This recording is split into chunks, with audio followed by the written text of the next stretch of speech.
अच्छा, जो बच्चे टैबलेट्स के लिए हैं, अब थोड़ा सा इसको चेंज करेंगे क्योंकि कंपटीशन सिर्फ हमारा जो है वो पेंटिंग और स्केचिंग का था। बाकी तो हमने आपको एक प्लेटफॉर्म मुहैया किया है कि आप अपनी परफॉर्मेंस यहाँ दिखा सकें। तो टैबलेट्स के लिए सबसे पहले सीडीएम मॉडल स्कूल के जो बच्चे हैं उनसे गुजारिश होगी कि वो यहाँ स्टेज पे यहाँ नीचे आ गए, वो लाना पाओ और प्लीज़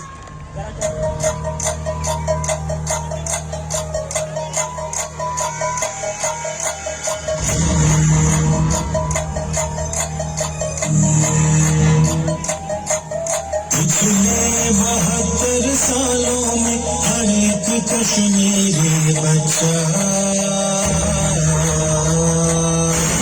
एक जेल में पैदा हुआ कहता हुआ, हक जानवरों की दुनिया में हक इंसानों के भूले चुप बैठे हैं जालिम की रस्सी खोले।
अपना झूठ छुपाने को सच रखा है अंधेरे में। पहले आजाद सुनाती है फिर एक ही बात सिखाती है, आए आजादी का मतलब हमें गोद से ही समझाती है। उसे विरसे में एक भाव मिला के सहारा दिया है मैंने, क्या जिंदगी मैंने जी होगी बस जुल्म सहा है मैंने।